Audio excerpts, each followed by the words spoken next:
Hi, and welcome to another episode of Hot Takes with me, the Silver Fox. The people of this country are slowly but surely waking up. They're becoming more aware of what the politicians are trying to do to them, and they don't like it.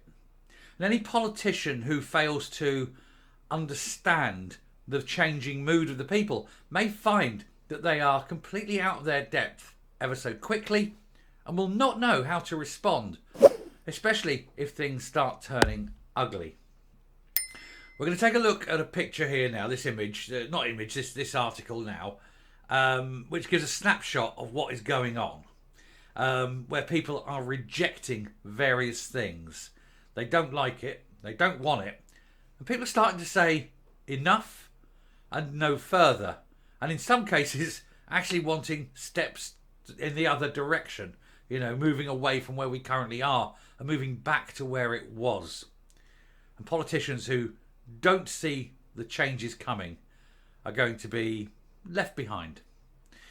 It's going to be difficult for them to understand that people don't like what they are trying to do. Let's have a look at this and see why the people are awakening. Here goes. So, Edinburgh low emission zone campaigners warn Big Brother is watching you ahead of a protest against the money maker. Because, of course, it is. That's all this is money. It's nothing to do with clean air. Edinburgh's air is at 6%. It's defined as being good, not 6%, its rate is 6. It's defined as good at 50. Anything below 50 is good clean air. Edinburgh's is currently 6. How much lower can it possibly go just by banning poor people from driving their cars? It won't. It would take an awful lot of effort, time, trouble, and of course other people's money to improve it from 6 just to get down 1 to 5. And for what? It makes no palpable difference.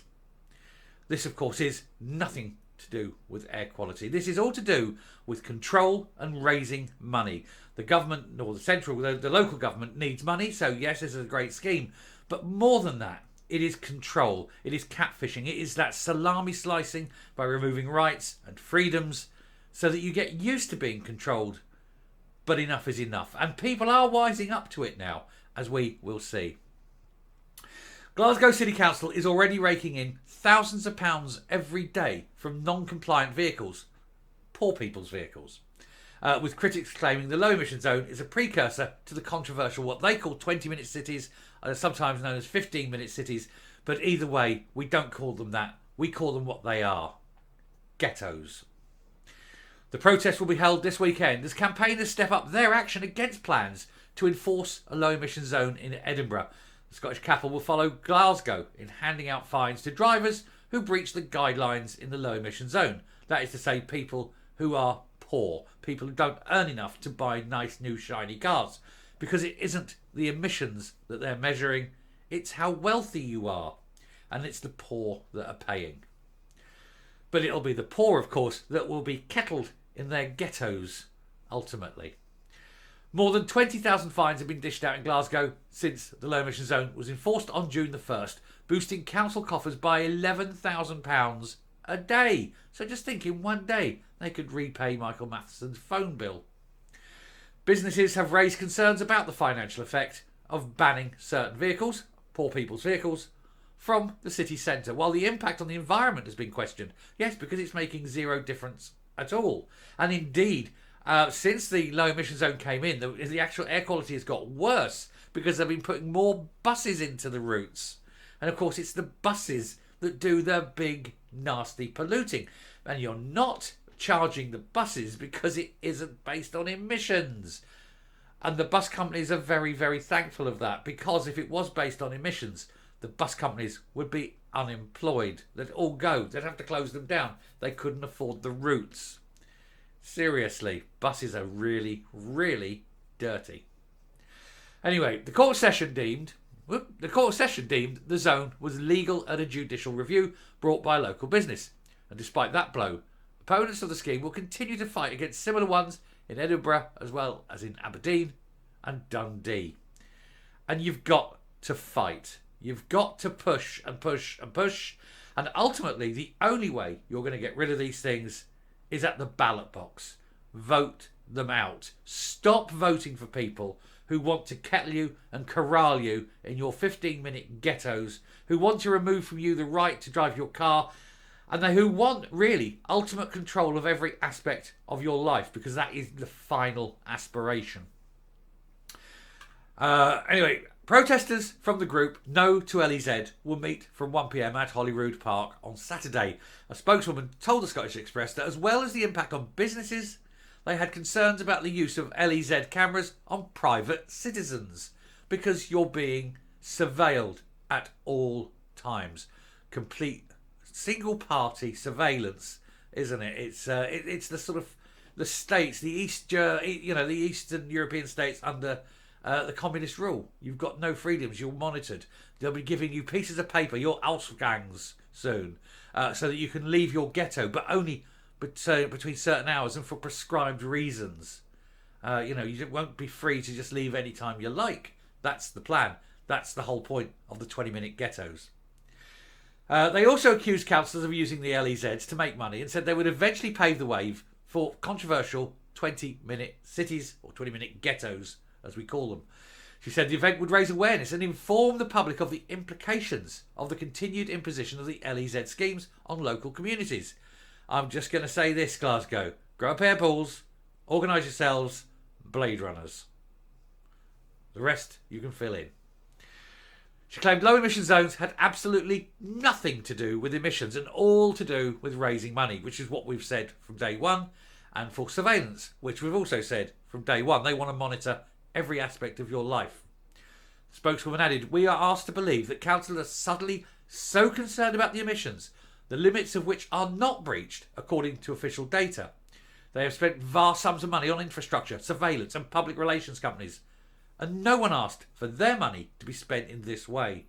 Look around you, you will see there's plenty of other ways that money could be spent to improve the life of council taxpayers.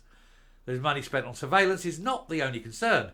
The cameras used for this could be used for nefarious purposes, such as the ghettos, another thing the councils are pushing for that no one asked for. Simple. Next election, vote the SNP out. Vote them out. And make sure the people you're voting in have no plans to bring in ghettos." Under low emission zone rules, the vast majority of diesel engines registered before September 15 are banned, whether they're clean or not. You can have an incredibly clean engine, banned. You can have a really dirty engine, but it's a day newer and inside the rules, perfectly fine. I can drive a 6.8 litre through the centre of Glasgow tomorrow and I'm fine. I can drive a 1 litre Nova and I'm fine. My 1 litre Nova is a lot cleaner than my 6.8 litre Mercedes Benz. But hey, I'm driving a poor person's car, therefore I get fined. The initial penalty for entering is £60, with that doubling for each subsequent breach, up to £480 for cars and light goods vehicles and £960 for buses and HGVs. And yet, it's the HGVs that are the polluters.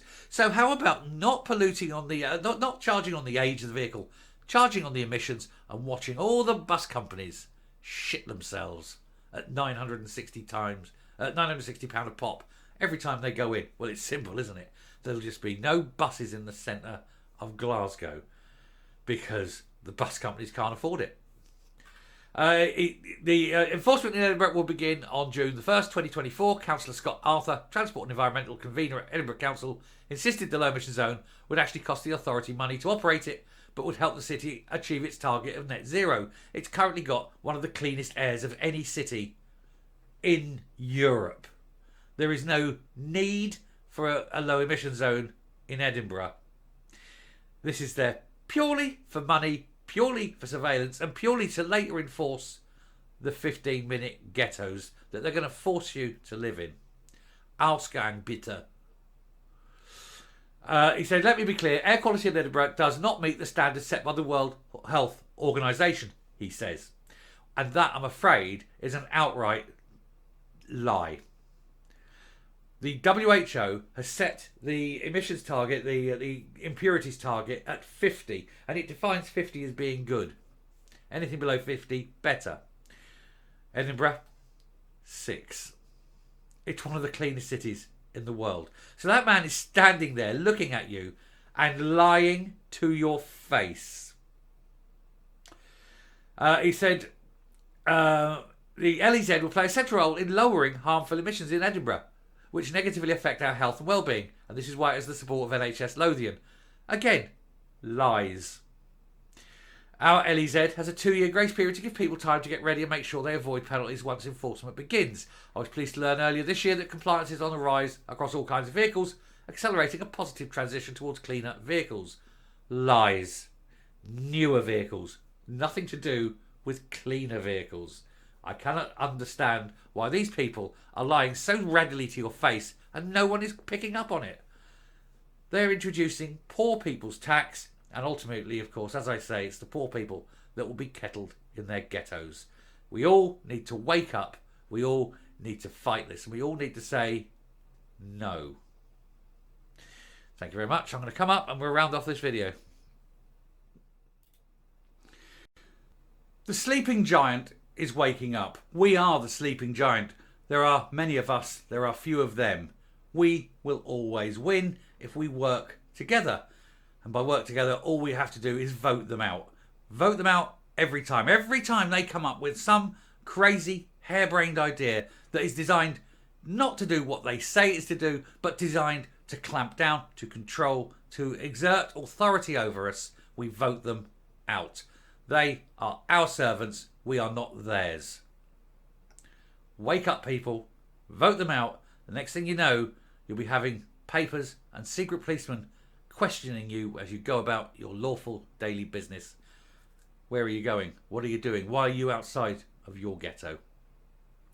Thank you very much. Speak soon. There's some breaking news and I want to hit it. Till next time, stay safe, stay well, and I will speak to you later. Bye.